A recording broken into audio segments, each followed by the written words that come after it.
닥터들의 유익한 정보. 맛깔난 이야기. 놓치면 후회하는 닥터들의 맛있는 수다. 네, 안녕하세요. 반갑습니다. 네, 오늘도 심넓고 재미있는 의학 정보를 맛깔나게 풀어드리는 닥터들의 맛있는 수다 시즌4 우리 동네 주치의 나와 계십니다. 안녕하세요. 청소년들에게 건강기능식품을 권하는 소아청소년과 전문의 김용태입니다. 네, 최고의 한방 건강기능식품은 본인 체질에 맞는 음식이라고 생각하는 한의사 윤미나입니다. 각종 건강기능식품에 관한 질문들을 여러분의 몸이 다 나을 때까지 설명해드릴 조수음 약사입니다. 네, 이분들과 함께할 오늘의 주제는 알고 먹자 건강 기능식품. 네, 잘 먹으면 약이 되고 잘못 먹으면 독이 되는 건강 기능식품.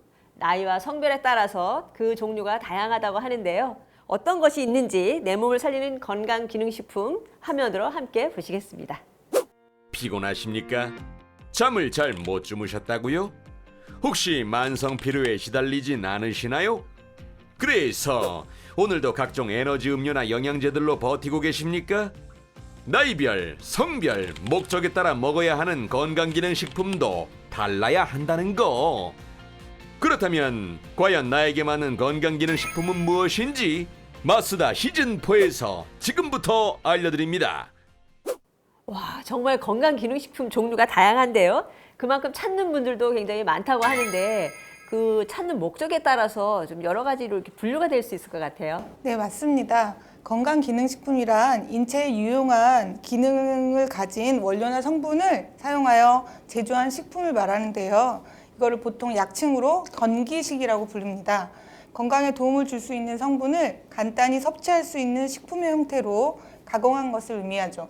형태는 굉장히 여러 가지로 나오는데 요즘 약국에서 제일 많이 판매되는 식품류로는 종합비타민유하고 오메가3 지방산유하고요. 그다음에 요즘은 제일 뜨고 있는 게 크릴 오일이라고 해서 새로 많이 찾고 있고요. 그리고 다이어트 건강식품을 많이 찾고 있습니다. 예, 건강 기능식품이 정말 종류가 다양하고 그 분류도 다양하네요. 근데 조금 전에 크릴 오일이라고 말씀하셨는데 그게 어떤 건지 궁금하네요. 네, 크릴 오일이라는 것은 플랑크톤의 일종인 해조류입니다. 그거의 추출물인데 요즘은 연세 드신 어르신들 중에 혈액순환이 좀 부족하시거나 동맥경화 질환을 앓고 계신 환자들이 이거를 많이 먹고 개선되시는 건강식품류입니다. 네. 이렇게 어르신에게 도움이 되는 그런 것도 있는데 그러니까 연령별로 좀 이렇게 건강기능식품이 필요한 게 다를 것 같아요. 혹시 아이들이나 뭐 노인이나 30, 40대 이렇게 좀 분류해서 설명해 주실 수 있을까요? 예, 조금 차이가 좀 있죠. 일단 10대부터 설명드리면 10대들은 이제 성장기에 있는 그 아이들이기 때문에 종합 비타민을 어쨌거나 뭐 먹긴 먹는데 특히나 이제 뭐 칼슘이나 그다음에 비타민 A, C 아니면은 아연 같은 게 좀 들어가는 게 더 들어가는 게 좋겠고요. 20, 30대만 되면은 이제 사회생활 하면서 이제 뭐 피곤도 좀 하고 스트레스도 좀 받고 뭐 음주 흡연도 좀 하거든요. 그러면 아무래도 이제 비타민 B 복합군을 갖다가 좀 더 주력으로 드시면 좋을 것 같고 이제 40대, 50대로 넘어가게 되면 호르몬이 변동기가 옵니다. 그래서 여성분들 같은 경우에는 갱년기 이제 증상을 좀 호소하시게 되는데 그런 경우에는 여성분들은 마그네슘, 남성분들은 셀레늄. 그 다음에 또 이제 그 노화도 예방을 해야 되니까 항산화제 같은 경우를 좀 드시는 게 낫고요. 그 다음에 이제 60대로 넘어가게 되면은 이제 뭐 관절염도 생기고, 그 다음에 뭐 심혈관 질환도 생기고, 여러 가지 퇴행성 질환이 생기거든요. 그래서 이런 경우에는 이제 일단 칼슘도 좀 드셔야 되고, 심혈관 질환을 예방하기 위해서 오메가3 지방산 같은 거를 좀 더 드시면 도움이 될 겁니다. 혹시 그러면 이게 우리 시청자분들한테는 이런 게 좋다라고 말씀하셨는데 드시고 계신 거 있으세요? 아, 저요? 네. 저는 영양제를 먹긴 먹습니다. 근데 이제 그 주로 제가 앉아만 주로 있고 햇볕을 안 보기 때문에 우유도 잘 안 먹고요. 그래서 비타민 D가 들어있는 걸 갖다가 위주로 해갖고 영양제를 선택을 하는데 제일 중요한 선택 기준이 뭐였냐면 씹어 먹을 수 있는 거, 맛 좋은 거였습니다. 맛 좋은 거요? 예, 왜냐하면 보통 이제 시중에 파는 영양제는 사실 알약이 크고요. 먹고 나면은 굉장히 기분이 좋지가 않거든요. 근데 이제 씹어 먹는 걸로 나온 것도 요새 좀 많이 나왔는데 이거는 영양학적으로도 크게 떨어지는 것도 아니면서 씹어 먹으면 편하게 먹거든요. 그래서 이거 먹으면서 우리 집사람도 하나 주고 우리 큰애들도 주고 해갖고 씹어 먹으러 입에 넣어주면 오물오물 잘 먹게 됩니다. 그래서 아무리 약이 좋아도 잘 안 먹게 되면은 별론 것 같아가지고 저는 이제 씹어 먹는 걸 추천을 좀 많이 하는 편입니다. 사실은 저도 그래서 영양제를 안 먹거든요. 그 먹고 난 뒤에 그 냄새 있잖아요. 그 항상 남아있는 거 끝까지. 그래서 안 먹는데 좋은 그 제안을 해주셨네요. 혹시 윤 원장님께서는 드시는 거 있으세요? 글쎄 뭐 저 같은 경우는 아무래도 몸에 보호하는 효과가 있는 그런 한약 위주로 먹고 있고요. 근데 특히 이제 녹용 넣어가지고 원기를 보호할 수 있는 그런 쪽 약에 또 정말 폭발적으로 내가 기운을 크게 써야 된다. 이럴 때는 아무래도 공진단만한 건 없더라고요. 그래서 그리고 또 아무래도 이제 점점 노화가 점점 시작이 되고 있는 그런 나이인 만큼 예전에 그 뉴질랜드에 갔을 때 거기에서 추천을 받은 루테인 네. 예, 빌베리에서 추출물이라는 루테인 그걸 사와가지고 요즘에 먹어보고 있는데 글쎄 지금까지는 뭐 효과는 좋은 것 같다 이런 느낌. 저는 원장님은 한약만 계속 말씀하시면 어떡하나 했는데 루테인도 있었네요.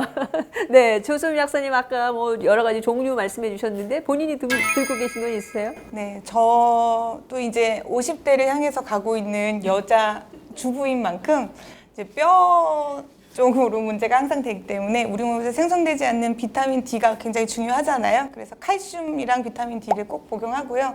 아까 김용태 원장님이 말씀하신 추인정으로 복용하고 있습니다. 물 없이도 먹을 수가 있기 때문에 먹기 굉장히 간편하고 요즘 맛있는 게 칼슘도 굉장히 많이 나와 있거든요. 그거랑 오메가3도 우리 몸에서 생성되지 않기 때문에 오메가3 열심히 챙겨서 먹고 있습니다.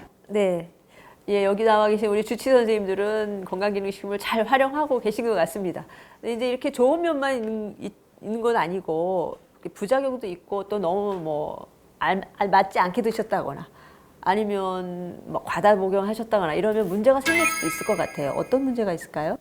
일단은 건강기능식품을 만들 때 보통 칼슘이나 마그네슘이나 그 자체로는 알레르기 증상이 없거든요. 근데 이거를 뭐 밀가루에 뭐 반죽을 한다든가 뭐 대두를 섞어서 반죽을 하면서 이 약 자체로는 알레르기 반응이 생길 수 있습니다. 그래서 은근히 꽤 많죠. 뭐 두드러기 생기고 막, 예, 그죠? 예. 그래서 그런 경우에는 이제 그 약을 이제 그 좀 피하셔야 되고 이제 성분 같은 걸 이제 그 보셔야 되고 뭐 그 외에는 대부분 이제 과량 복용을 해서 문제가 많이 생깁니다. 그래서 대부분 이제 위장관 증세가 생기기 때문에 뭐 토하거나 배가 아프거나 뭐 설사나 변비가 생기는 거고 이제 특정 질환이나 특정 상태에서 이제 먹으면 안 되는 게 좀 있거든요. 특히나 이제 비타민 C 같은 경우에는 많이 먹게 되면 요로 결석이 생기기 때문에 통풍 환자는 드시면 안 되고요. 그 다음에 뇌출혈 같은 출혈성 질환을 가진 분들은 아까 크릴 오일 얘기하셨지만 그런 이제 그 피를 묽게 해주는 그런 거를 먹게 되면 출혈의 위험이 더 생기거든요. 그래서 뭐 올리브 종자유라든가 아니면 뭐 사실 오메가3 지방산 같은 경우도 그죠? 예, 출혈을 좀 일으킬 수 있고 그래서 그건도 좀 조심하셔야 되고 그 다음에 뭐 임산부 같은 경우에는 비타민 A 같은 거 먹으면은 애기 태아에 기형이 생기기 때문에 비타민 A 같은 거는 금기로 알고 있습니다. 정말 좀 알고서 드셔야 될 필요가 있겠네요. 무조건 좋은 건 아닌 것 같습니다. 그러면 지금까지 뭐 종류나 기능 그리고 또 과다 복용했을 때 문제점 이런 것들을 말씀해 주셨는데 그래도 시청자분들은 좀 궁금한 게 있지 않을까 싶어요. 그래서 우리 전문가분께서 준비하셨다고 들었는데 건강식품에 대한 오해와 진실을 OX 문제로 풀어보도록 하겠습니다.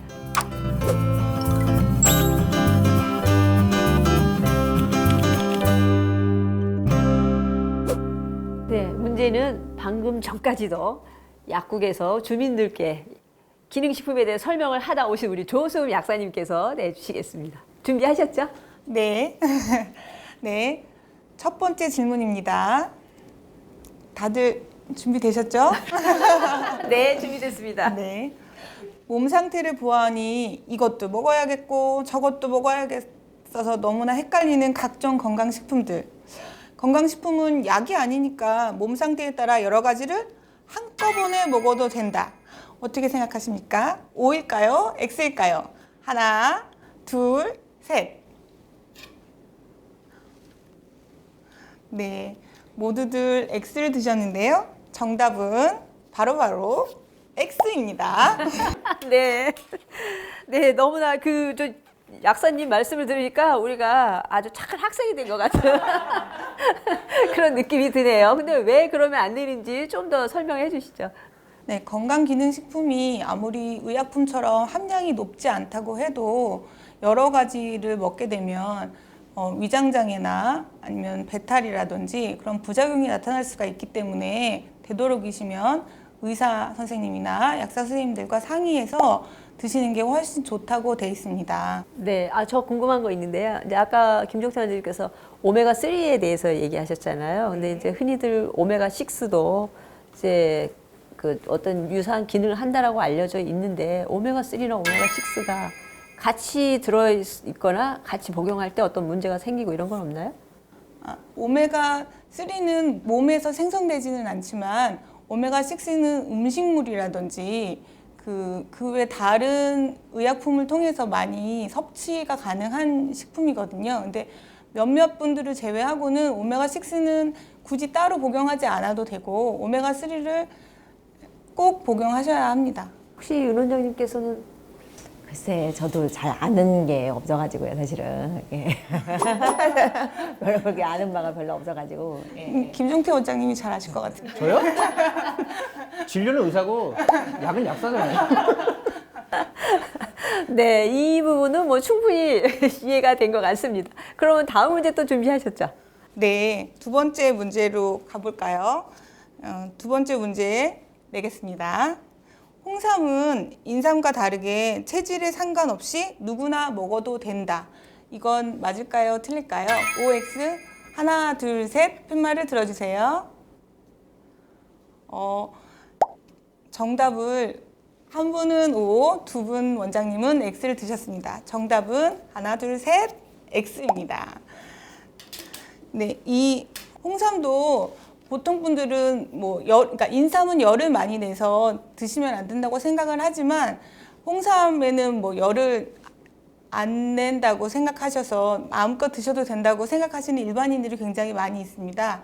그렇지만 홍삼도 열이 많으신 분들이 드시면 안 되는 거로 알고 있는데 윤 원장님 맞습니까? 그럼요. 홍삼이라는 게 보면 인삼을 여러 번 쪄서 말린 것을 홍삼이라고 하잖아요. 그래서 오히려 우리 한의학에서는 인삼보다 열이 더 많다, 홍삼이. 이제 그렇게 보고 있고, 정말 실제적으로 우리가 환자들을 봤을 때 인삼이나 홍삼을 오랫동안 드신 분들 중에서 부작용이 나서 오신 분들이 상당히 많으세요. 특히 체질에 정말로 안 맞으신 분들, 예를 들어서 열이 많은 소양인 같은 경우에 홍삼을 한 봉지만 먹어도 두드러기가 올라온다던가, 머리가 아프다던가, 잠을 못 잔다던가, 가슴이 답답하다던가, 이런 증상들을 호소하면서 오시는 분들도 많고, 또 이제 다른 체질들은 그만큼 민감하지는 않지만은 오랫동안 드신 분들 중에서 부작용이 나타나서 오신 분들을 정말 상당히 많이 보고 있기 때문에 조심하셔야 되는 부분이 확실히 있습니다. 약사님, 네. 홍삼은 건강기능식품이 아니지 않습니까? 건강보조식품 아닙니까? 엄격하게 하면. 네, 그러니까 건강식품과 건강기능식품에는 차이가 있습니다. 그러니까 건강기능식품이라고 하는 것은 법의 규제가 따르지만 건강식품은 법의 규제가 따르지 않고 그냥 건강에 좋은 음식들을 총칭해서 건강식품이라고 칭하는데요.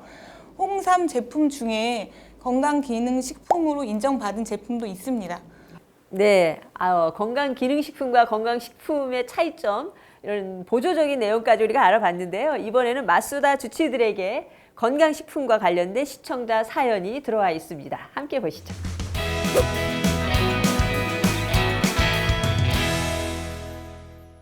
제 부인은 60대예요. 체력이 전과 같지 않죠. 그런데 어디서 들었는지 요즘 유산균에 푹 빠졌더라고요. 장 기능이 활성화돼 화장실도 잘 가고 살도 빠지고 먹다 보면 피부도 좋아진다는데 이거 사야 할까요? 비싼 한약을 먹느니 간편하게 캡슐로 먹으면 좋을 것 같기도 하고 제 부인은 특별히 아픈 데도 없고 관절이랑 피로감이 심한 정도예요. 어떻게 할까요? 네, 요즘 유산균과 관련된 건강식품이 인기가 있는 것 같은데요. 이분이 지금 특별히 아픈 데는 문제가 없다고 하니까 이분 사셔서 드셔도 될까요? 네, 유산균은 우리 몸에 들어와서 절대 해가 되지 않는 식품류이기 때문에 드셨을 때 아주 좋으실 것 같고요. 우리 장내 유해균을 바깥으로 빼내는 역할을 하기 때문에 유산균을 복용을 하면 아주 좋을 것 같으신데요. 본인이 먹기에 편한 걸로 잘 골라서 드시면 피로감이나 관절까지는 잘 모르겠지만 피로감에는 도움이 되실 것 같습니다. 그게 진짜로 피로에 도움이 되나요, 유산균이? 그러니까 변비가 있거나 설사를 한다거나 아니면 더부룩하거나 이랬을 때는 보통 우리 장내에 유해균들이 있어서 그런 독소를 배출한다고 보통 많이 보시지 않습니까?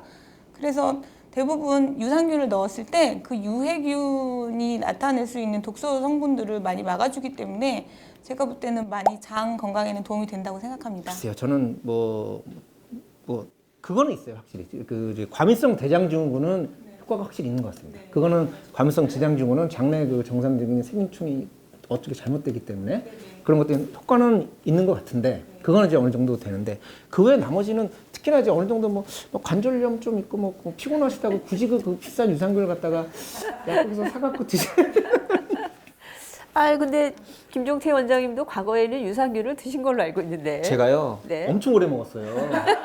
이제서 말씀하세요. 아니 엄청 먹었는데 끊는 게 효과가 별로 없는 것 같아요. 끊었죠. 그래서 끊으신 거예요? 그럼요. 그러니까 굳이 비싼 유산균을 드실 필요는 없지만 이제 아까 말씀하신 본인이 좀 편하게 드실 수 있는 유산균으로 대체해서 드시면 된다. 이런 조언을 주신 것으로 보면 되겠네요. 플라시보라는 것도 있기 때문에 제가 그걸 먹음으로 인해서 마음도 편해지고 난 좋아질 거라는 생각을 가지심으로 인해서 좋아질 수 있다고 저는 생각합니다. 믿자야 본전이니까. 네. 돈은 좀 나가지만. 네. 근데 이분이 한약이 비싸서 차라리 유산균을 먹는 게 낫지 않을까라는 질문을 하신 거거든요. 어떻습니까? 그래도 비싸더라도 한약으로 연세도 있고 한데 꼭 지어가지고 건강을 잘 챙기시면 좋으실 것 같습니다. 네, 잘 들으셨죠? 네, 또 궁금한 점이 있는 분이 계시다고 해서요. 사연 들어보도록 하겠습니다. 저는 평소 채소나 과일을 잘 먹지 않습니다. 알다시피 고기가 맛있잖아요. 먹으면 힘도 나고요. 근데 제가 하도 그러니까 아내가 미네랄이든 영양제를 주더라고요. 저는 이런 걸 잘 안 먹는데 최근에 체력이 좀 떨어지는 것 같기도 하고 굳이 먹어야 한다면 어떤 영양제를 먹어야 할까요? 네, 40대 남성분인데 고기를 주로 드시는군요. 영양제도 안 드시면서. 근데 이런 분은 그렇게 영양제 안 듣고 혹시 다른 방법으로 뭐 몸에 좋은 것을 드셔도 될 만한 게 있을까요? 아무래도 고기를 너무 좋아하신다고 그러면은 기본적으로는 야채들, 뭐 여러 가지 녹황색 채소들을 같이 드시는 거는 기본이실 것 같고, 근데 제가 강조드리고 싶으신 거는 고기를 드신다고 하더라도 본인 체질에 맞는 고기를 드셔라. 예를 들어서 우리 한의학에서도 보면 태음인 체질 같은 경우에 이런 체질들은 폐가 기운이 약하고 간에 열이 많다 이런 특징이 있어요. 그래서 폐 기운을 보호할 수 있는 소고기가 어느 정도 맞다고 보이시고요. 또 소음인 같은 경우에는 비위 기능이 약하고 냉한 체질. 그래서 이런 분들한테는 고기를 드신다고 그러면 닭고기 추천드리고 싶고, 또 이제 소양인 같은 경우에는 또 신장 기운은 약하고 비장 기운은 강하고 이러한 체질들이어가지고 약간 성질이 냉한 돼지고기나 오리고기 이런 것들 추천을 드리고 싶고, 태양인 같은 경우에는 간 기능이 약해서 해산물 종류를 많이 추천을 드립니다. 그래서 정말로 고기를 나는 못 끊겠다 이러신 분들은 본인 체질이 어떤지 또 이제 상담을 받아보시고 그 체질에 맞는 고기들로 잘 챙겨 드시는 게 일단은 현명한 방법일 것 같습니다. 그렇게 체질별로 고기를 드시는 방법이 또 있었네요. 근데 그분이 그래도 별 문제 없이 잘 계셨으니까 알아서 잘 드셨겠지 뭐 고기를. 만약에 체질이 안 맞았으면 뭐 몸에 이상이 생겨갖고 뭐 병원에 가고 그러지 않으셨을까요? 근데 어떤 고기라고 얘기를 물론 안 하셨으니까 그렇죠. 그렇긴 한데요. 이분이 이제 과일도 안 드시고 야채도 안 드시자고 그러잖아요. 그 보강해야 될 영양제가 있지 않을까요? 아니 이런 경우에는 뭐 비타민이든 미네랄이든 다 부족하기 때문에 그 고용량 종합 비타민을 하나 무조건 드셔야 됩니다. 드셔야 되는데 아마 사모님이 이거 갖다 줘도 아마 안 먹으려고 그랬을 겁니다. 그럴 때는 아까 우리 추정 씹어 먹는 걸 해가지고 그냥 그거를 입에 하나씩 그냥 여보 사랑해 그럼 하나씩 탁탁 넣어주면 그럼 그거는 이제 시큼하면서 뭐 맛도 좀 달짝지근하고 불량식품 맛이니까 이게 하나의 방법이 되지 않을까. 그죠 약사님? 네, 그것도 굉장히 좋은 방법이시고요. 그리고 이제 담즙 분비, 그러니까 우리가 고기를 많이 먹게 되면 담즙을 분비를 시켜가지고 단백질 대사를 좀 도와주는 제재들이 있어야 되니까 간장약 같은 것도 살짝 도움이 되실 것 같습니다. 네, 고함량 추인정 종합 비타민 강추드립니다. 네, 결국에 드시게 하는 게 좋은 방법이네요. 추잉을 하든 먹을 수 있는 것을 권해드리면 좋을 것 같습니다. 혹시 근데 저는 이제 이 중에서도 그 뭐 다양한 종합 비타민이나 미네랄까지 들어있는 걸 드리면 좋은데 특히 중년 남성에게 좀 더 보강이 돼야 될 미네랄 이런 건 없을까요? 성분으로서. 성분이요? 네. 아, 성분으로. 네, 이제 보통 중년 남성들이 가장 스트레스를 많이 받으심으로 인해서 요즘은 아연 제제를 많이 찾으시는 것 같아요. 음식물로 따지면 뭐 굴에 많이 들어있다고 알려져 있고요. 스태미나에 좋다고 하셔갖고 40대 남성분들이 굉장히 아연이 들어있는 고함량 종합 비타민제를 많이 찾고 계십니다. 그래서 아연은 면역에도 좋고 하다 보니까 아연 제품을 드시는 거는 나쁘지 않으신 것 같아요. 그럼 담배 피우시는 남성분, 술은 많이 드시고 담배 피우고 고기만 드시는 이런 분들은 또 어떨까요? 그 아까 말한 베타카로틴을 제외한 나머지 활성화 시킬 수 있는 그걸 영양제를 많이 드시는 게 좋죠. 네, 고함량으로 돼서 그러니까 비타민 B군이 많이 들어있는 비타민으로 해서 드시면 도움이 많이 되시겠죠? 네, 이분은 정말 꿀 같은 정보를 받으신 것 같아요. 네, 이거는 정보는 정보로서 끝나는 게 아니고 맛이 없으시더라도 좀 열심히 드시면 건강에 도움이 될 것 같습니다. 네, 닥터들의 맛있는 수다. 오늘은 알고 먹어야 약이 되는 건강기능식품에 대해서 알아봤는데요. 마지막으로 한 분씩 건강기능식품에 대해 이것만은 꼭 기억했으면 좋겠다. 짧게 한마디씩 정리해 주시죠. 보험 든다는 심정으로 종합 영양제 한 가지는 꼭 챙겨 드십시오. 예, 체질에 맞는 건강기능식품을 꼭 드십시오. 건강기능식품도 무시할 수 없는 약품입니다. 꼭 동네 주치의와 상의하세요. 네. 닥터들의 맛있는 수다 여기까지입니다. 여러분 내일부터는 나에게 꼭 맞는 건강기능식품 잘 챙겨 드시고 더욱 건강해지길 기원하겠습니다. 저희는 다음 시간에 다시 찾아뵙겠습니다. 그때까지 모두 건강하세요. 음주 문제로 어려움이 있는 강북 구민이라면 무료로 강북구 중독관리통합지원센터와 상담하세요. 언제나 여러분을 위한 도움의 손길은 열려 있습니다. 혹시 심장정지 예방관리에 관심이 있으신가요? 그렇다면 매월 셋째 주 토요일 9시에 강북보건소에서 만나요. 서울대병원과 강북구 보건소가 함께하는 심장정지 예방관리 프로그램에서 심전도 검사는 물론 20여 종의 혈액 검사를 무료로 해드립니다. 기준 중위소득 180% 이하 출산 가정의 신생아라면 출생 후 1개월 이내 검사한 청각 선별 검사비를 지원받을 수 있습니다. 자세한 사항은 901-7766으로 문의하시기 바랍니다. 청소년 생명사랑 뮤지컬 공연 메리골드 반드시 오고야 말 행복이 7월 17일 2시에 강북문화예술회관 대공연장에서 열립니다. 관람은 선착순으로 관내 중고등학교 학생 450명을 모집하고 있습니다.